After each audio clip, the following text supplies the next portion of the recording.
So let me tell you a little bit about Adversity University. Adversity University is a life skill educational platform for personal growth and guidance. Our whole mission is to enhance lives through personal growth and development, mental health and wellness, and emotional support and stability. The whole objective of our organization and program and platform is to basically teach and promote positive thinking and living habits.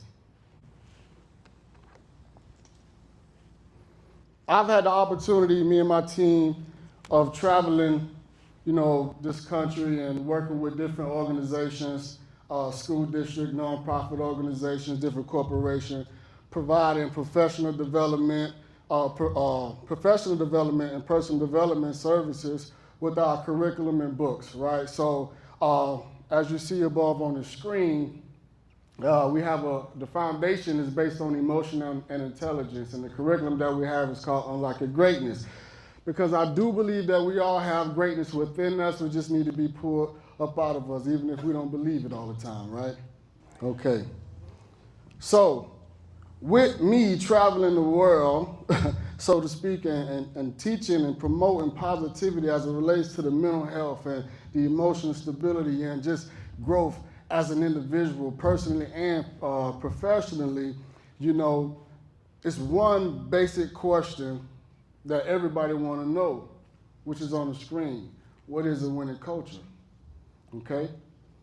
Now, I'm going to tell you what's a winning culture, and I'm going to give you a hint. These people not pointing at me. They point at you. Okay? So who's responsible for creating a winning culture?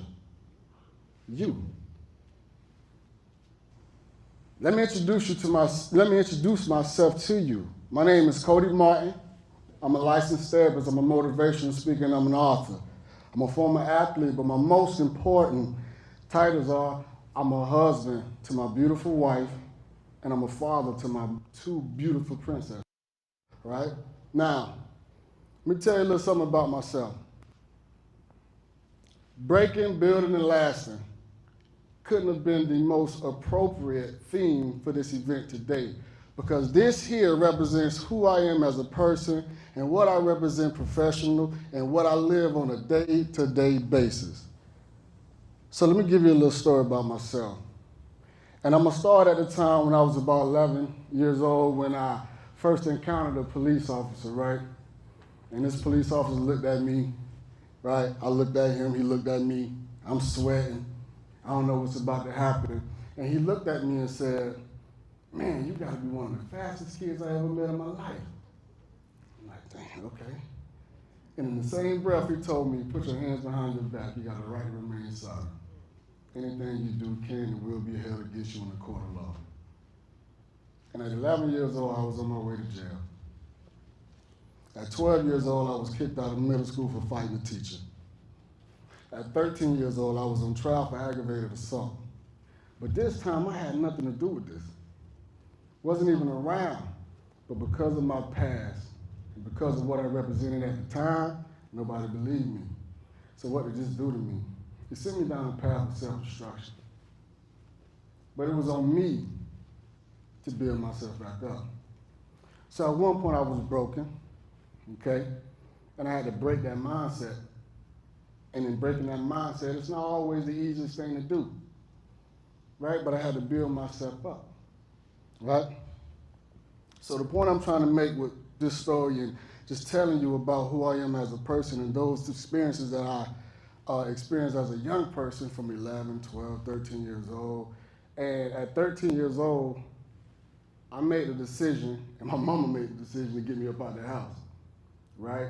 So at 13 years old, I was legit living on my own.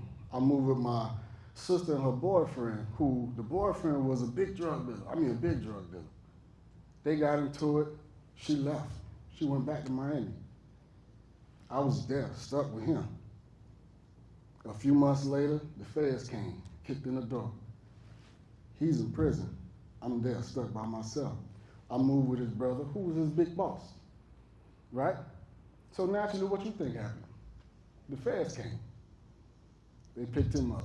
So now I'm 13, 14, 15 years old, and I'm living in an environment in a whole nother city with no family, and trying to survive, but I understood that in order to see better, I had to be better. So I had to change that level of thinking. Now I want to put something into perspective for you. You're 13, 14 years old, you having fun, you have no parental guidance, nobody checking your homework, nobody holding you accountable, nobody making you get up to go to school, nobody do any of that. Nobody giving you money for clothes, nobody giving you money for anything. Let's put that into perspective. What will a normal teenager do? Fall victim to the streets. But I understood that if I want to see better, I gotta be better. So let's fast forward in that time. You know, I slept on floors, I slept on couches, I lived with my coaches, I lived with my teammates, I lived with my girlfriends. I mean, I literally was trying to figure out a way to change my life. Stuck in the environment, because I know if I go back home, what's gonna happen? Everybody that I dealt with and I was dealing with and that was in those circles are dead right now, or they're in jail for life. For life, would never get out. So I made a decision to be better. I focused, I went to school, I studied, I got my grades, scored one of the highest scores on the SAT, because one of the things that we need to understand is the environment that young people go through is really designed to grow through, but those people are really need to understand that they can grow. And I understood that. So eventually I would get a football scholarship, and I graduated and I went to South Carolina State, and that can sound like a success story right now, right? I had the, full football scholarship, and I was just doing great and life was just great, but the mindset, it wasn't all the way changed. As soon as I got to school, I started to resort to the negative thinking and living that I was doing in the beginning. Let me tell you what happened. I got kicked off the team 3 times. I got locked up again 3 times. But let me tell you what happened. I saw what was happening again, and my roommate at the time, he decided he was gonna go back home, okay? He decided he was gonna go back home and he was gonna do some of the things that he would normally do and that the society and the environment that he was raised in would normally do, and guess what happened to him? The feds came. And he ended up doing 10 years in prison, federal prison. And here I am thinking that I was gonna do the same thing. Not what he was doing, but I was gonna leave school. You understand? But again, it had to click. Boy, in order to see better, you gotta be better. Life ain't easy. It ain't never been no crystal step, right? So you gotta change our level of thinking. So let's just fast forward real quick. I was able to shift that mindset. I was able to really understand who I was as a person. I understand if I continue down this path, I'm only destructing. I'm self-destructing. There'll be nothing promising in my life. It'll be just like everybody else that was associated in my life who thought that they was winning in life, but at the same time they was losing. They lost everything. Every dime that they had, every property that they owned, all the family members, all the friends that claimed they loved them, they lost those people, right? They lost those things, and they had to regain some things behind a wall. And they'll never see the light of day. I said, I have to be better. Be better. In order to be better, I gotta see better. So I made a decision to see something different. I made a decision to be something different. So y'all might be looking at this slide and like, what does globe got to do with this boy talking about? This globe represents the world that we come from, man. All of us come from a different type of world. All of us are dealing with something, right? All of us came from some type of past that affects our present. But we don't really understand that, because guess what? A lot of people not revisiting that past, processing that information, and knowing how to navigate the spaces that's negative in front of them right now. Right? So I want y'all to do something real quick. I want y'all to close your eyes real quick. I want y'all to close your eyes. Think about this globe that's on the screen. And I want you to think about the millions of people that's on this globe. I want you to think about these continents, the UK, Africa, South America, and North America. And while you're looking at North America with your eyes closed, I want you to picture the state that you come from. While you're looking at that state that you come from, I want you to shrink down to the city and the neighborhood and the environment that you come from. And I want you to think about the things that you had to deal with. I want you to think about the things that you had to grow through. Because everything that you went through, you grew through because you're right here today as professionals. Now, I want you to open your eyes. And I want you to understand something. Yes, we all come from a different world. Yes, we all have different types of background. Yes, we are all different as people. But you know the one thing that we all got in common? Trauma and triggers.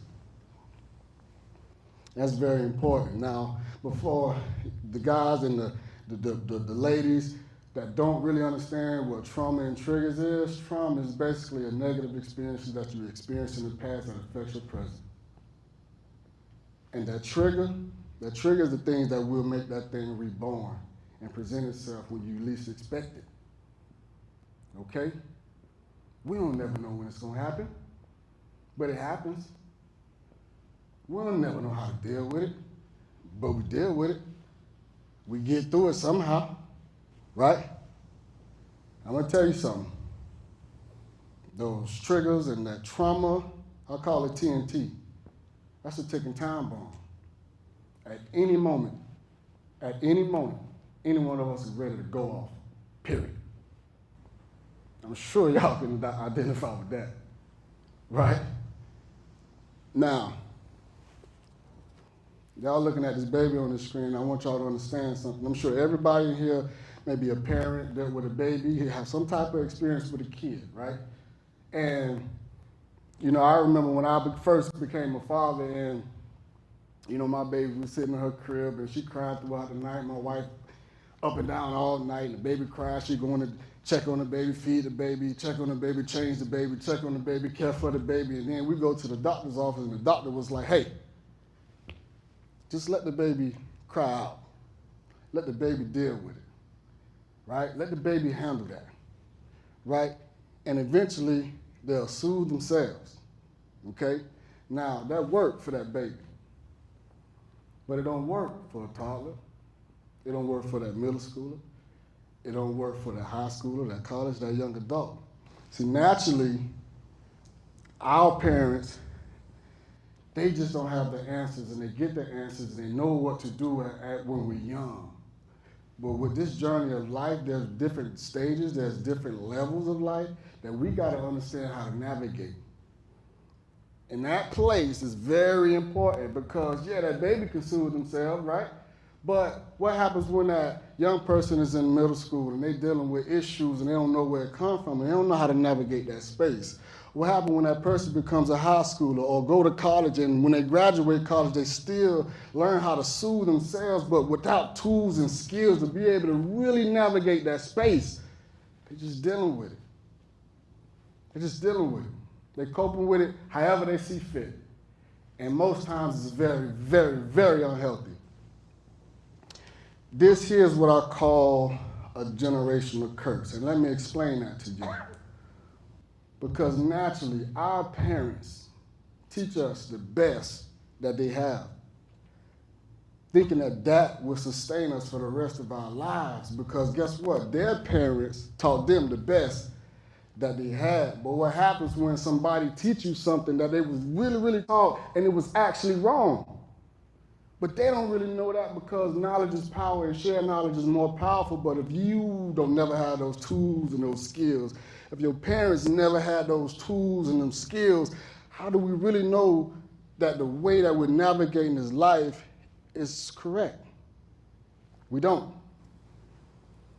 So that word curse, we got to get rid of that, y'all. Like really, we got to get rid of that and we got to replace it with a blessing. And when we talk about blessings, it can mean a whole lot of things because it's very subjective, right? But at the same time, if we got to get rid of the word curse, and that curse that I'm speaking about is a knowledge that we're actually receiving and applying to our lives on a day-to-day basis that may be correct or incorrect and not really yielding results, that's that curse.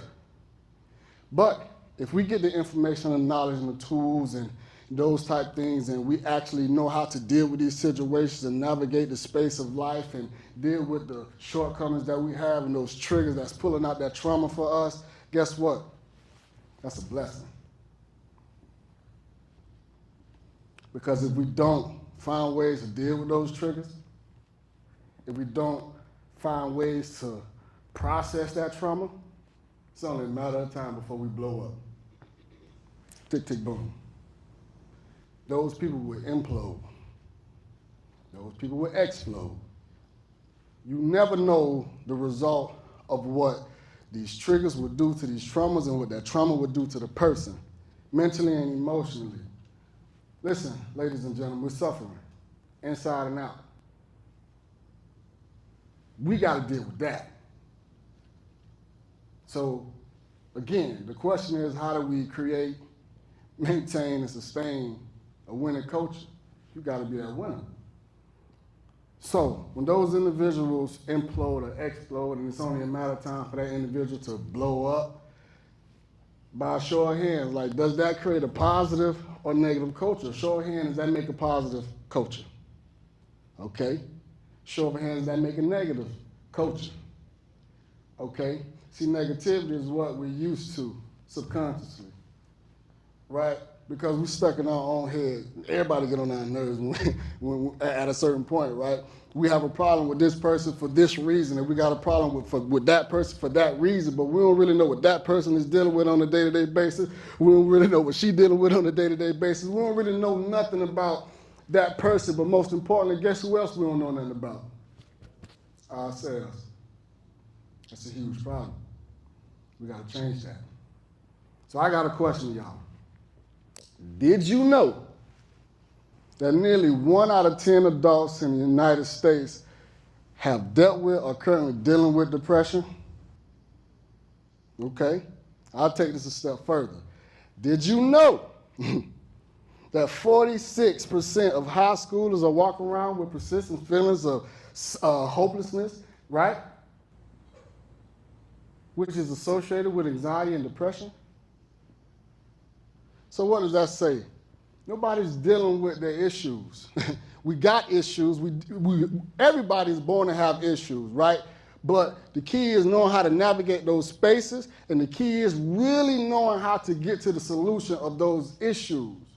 But if we can't express those issues, if there's never a safe space to express those issues, then how are you going to get the knowledge to be able to navigate that? We got to open that up. That's growth.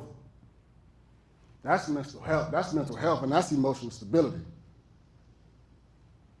So at the end of the day, the point I'm trying to make with those statistics is that the work culture really affects everybody. You, your peers, and your kids, your nieces, your mentees, everybody. Because if you don't know how to maintain and sustain a positive life, how are you going to pass that down to a person? Just because you saw something on YouTube, TikTok, IG, Facebook? That's not good enough. Let me give y'all some key facts. Now, I looked these up right before I did this event, and this is from the WHO, World Health Organization, and it says that depression is a common mental disorder. It's very, very common. I just gave y'all the statistics, 1 out of every 10 people. How many people are in here? I know I deal with it. You understand? Globally, it affects 5% of the globe. 5% of the globe. I ain't talking about the United States. I'm talking about everybody that was just on that globe that you looked at. Everybody that you just imagined and envisioned that was on all those continents. It affects everybody. But most people are too proud to admit it. This is that curse we're talking about. Depression is also the leading cause of disabilities worldwide. And it's also a major contributor of the overall global burden of disease. It affects more women than it does men. And the most disturbing part is that it can and will lead to suicide. And as we all know, the suicide rate is increasing year after year after year after year. We got to change that, ladies and gentlemen. So, how do we change that? We have to break away from what we're used to. We have to change the norm. Yeah, we so caught up in tradition. Yeah, my mama taught me this, my grandmama taught me this, my daddy taught me this, my daddy taught me that, but was it actual beneficial to your life now? We got to grow through it, ladies and gentlemen. And who's responsible for that? Let me give you another hint. He ain't pointing at me. They pointing at you.